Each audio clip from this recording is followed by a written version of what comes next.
Apocalypse chapitre 5, nous continuons, nous voyons le verset 9. Alors, il dit, il chantait un chant nouveau.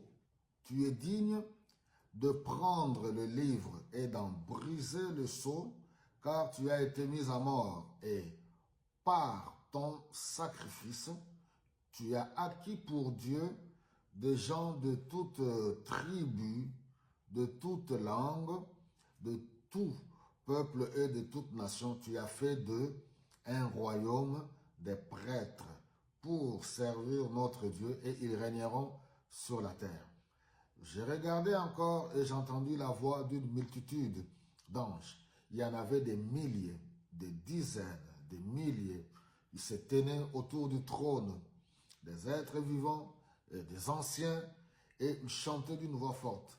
L'agneau qui a été mis à mort est digne de recevoir la puissance, la richesse, la sagesse et la force, l'honneur, la gloire et la louange. J'ai entendu aussi toutes les créatures dans le ciel, sur la terre, sous la terre et dans la mer, les créatures de l'univers entier qui chantaient à celui qui siège sur le trône et à l'agneau soit la louange, l'honneur, la gloire et la puissance pour toujours. Les quatre êtres vivants répondaient Amen et les anciens s'agenouillèrent et adorèrent. Alléluia. Quelle vision extraordinaire. Même en lisant ce texte, les mots manquent pour commenter, pour apporter un commentaire ou des commentaires de plus.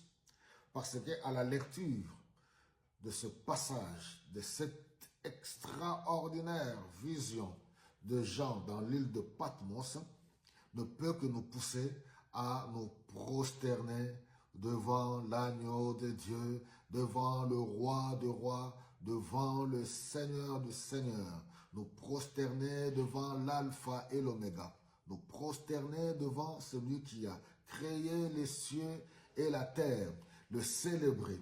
Je vous invite tous de sortir des débats stériles, inutiles, qui ne peuvent pas apporter le salut, oui, ni à vos âmes, ni à votre quotidien, mais de célébrer, d'entrer, oui, dans ce cortège de célébration universelle. Oui, toutes choses doivent adorer celui qui a créé les cieux et la terre. Alléluia. Comme je dis dans le message précédent, c'est par le sacrifice de Jésus-Christ à la croix de Golgotha que nous comprenons le sens ou le projet de Dieu pour l'humanité. Par l'œuvre de Jésus-Christ à la croix, non pas par une coutume, non pas par une tradition, n'est pas par une philosophie, n'est pas non plus par une religion quelconque, si bonne qu'elle peut être. Il n'y a rien en dehors de Jésus-Christ par son sacrifice qui fait que nous sommes devenus, oui, les sacrificateurs, un peuple acquis par Dieu, un peuple qui lui appartient, un peuple, oui, qui est à sa disposition, un peuple béni et heureux qui est appelé à vivre pour l'éternité avec son Seigneur. Voilà, mes bien-aimés, qu'est-ce que je peux dire encore de plus? Si ce n'est qu'à nous inviter, venons et célébrons celui qui est assis sur le trône. Il mérite louange, honneur, gloire pour l'éternité. Voilà, une symphonie universelle.